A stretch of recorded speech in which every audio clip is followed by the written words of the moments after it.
किसी शहर में आरोही अपनी माँ के साथ रहती थी। आरोही के पिता की मौत के बाद उसके घर पर उसके चाचा चाची ने कब्जा कर लिया और उन दोनों को घर से बाहर निकाल दिया। आरोही अपनी माँ के साथ एक छोटे से घर में रहती थी और एक सरकारी स्कूल में पढ़ती थी। उसी स्कूल में आरोही के चाचा की लड़की मायरा भी पढ़ती थी। आरोही बहुत ही अच्छी लड़की थी, लेकिन वहीं दूसरी तरफ मायरा बहुत बदतमीज और बिगड़ैल थी।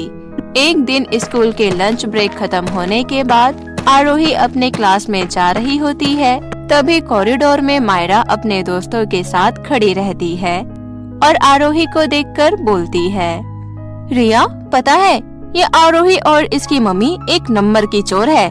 दोनों माँ बेटी मिलकर मेरी माँ के गहने चुरा रही थी और हमने इन दोनों को रंगे हाथ पकड़ लिया, इसलिए मम्मी ने इन दोनों को घर से धक्के मारकर निकाल दिया।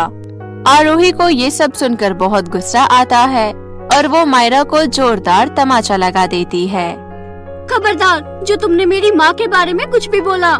तभी मायरा भी पलटकर आरोही को एक तमाचा लगा देती है। तेरी हिम्मत कैसी हुई मुझे थप्पड़ मारने की?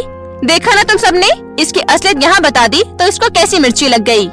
आरोही गुस्से से वहाँ से चली जाती है और घर आकर अपनी माँ से कहती है, माँ, आप मेरा किसी दूसरे स्कूल में एडमिशन करवा दो, मैं इस स्कूल में नहीं जाऊंगी। क्या हुआ आरोही? मायरा हमेशा हमारे बारे में स्कूल में झूठी बातें फैलाती रहती है। आज सबको झूठ बोल रही थी कि हम उसकी माँ के गहने चुरा रहे थे। मुझसे ये सब सहन नहीं होता, किसी दिन मैं मायरा का मुंह तोड़ दूंगी। नहीं आरोही, जिसको जो बोलना है बोलने दो। किसी के बोलने से हम ऐसे थोड़ी ना बन जाते हैं। तुम बस अपनी पढ़ाई पर ध्यान दो, इन फालतू की बातों को अनदेखा किया करो। ठीक है माँ, अब मैं मायरा की बातों को अनदेखा करूँगी और सिर्फ अपनी पढ़ाई पर ही ध्यान दूंगी। उस दिन के बाद से जब भी मायरा आरोही के बारे में कुछ भी बोलती थी तो वह चुपचाप वहाँ से चली जाती थी। ऐसे ही सब कुछ चल रहा होता है। एक दिन आरोही बाजार से कुछ सामान लेकर अपने घर लौट रही होती है। तभी रास्ते में उसे एक बूढ़ी अम्मा बेहोश नजर आती है। आरोही बूढ़ी अम्मा पर पानी की कुछ बूंदें डालती है, जिसके बाद बूढ़ी अम्मा को होश आ जाता है। अम्मा, आप ठीक तो हो ना? हाँ, मैं अब ठीक हूँ। दरअसल मैं अपने घर जा रही थी, तभी मुझे इतनी कड़क धूप की वजह से चक्कर आ गया और मैं बेहोश होकर गिर गई। क्या तुम मुझे मेरे घर तक छोड़ सकती हो? हाँ, क्यों नहीं, आप मेरे साथ चलो।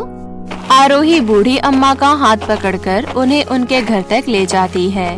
बूढ़ी अम्मा का घर दिखने में बहुत बड़ा और खूबसूरत था। अरे वाह, आपका घर तो बहुत सुंदर है। आप इतने बड़े घर में रहती हो?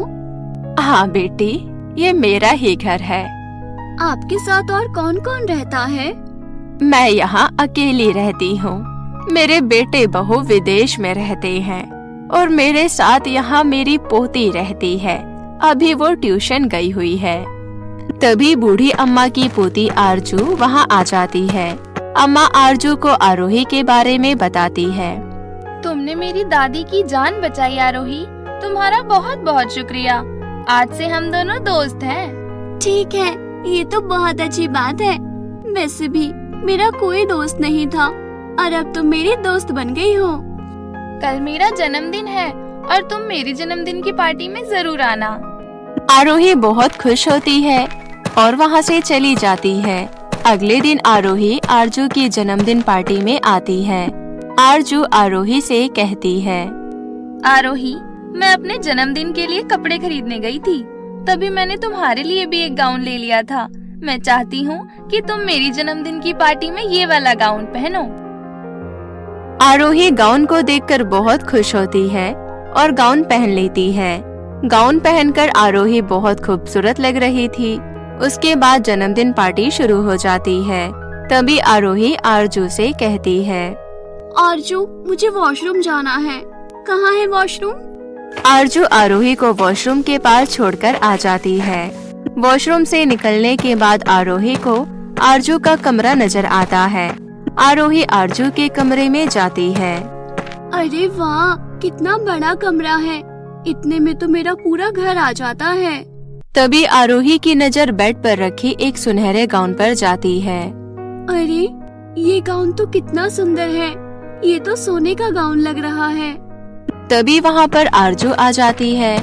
आरजू को देखकर आरोही डर जाती है और बोलती है, सॉरी आरजू, मैं तुम्हें बिना बताए तुम्हारे कमरे में आ गई। मैंने तुम्हारे कमरे से कुछ नहीं लिया है। ओहो, मैंने तुम्हें कुछ बोला क्या? चलो अब मेरे साथ, वरना पार्टी खत्म हो जाएगी। उसके बाद दोनों पार्टी में खाते पीते हैं और डांस करते हैं। थोड़ी देर बाद पार्टी खत्म हो जाती है और आरजू के सारे दोस्त चले जाते हैं। आरोही अपने घर आकर भी सुनहरे गाउन के बारे में सोच रही होती है। ऐसे ही कुछ दिन बीत जाते हैं। आरोही के स्कूल में फेयरवेल पार्टी होने वाली होती है, लेकिन आरोही के पास पहनने के लिए कोई ड्रेस नहीं होती है, इसलिए वो अपने घर में उदास होकर बैठी होती है।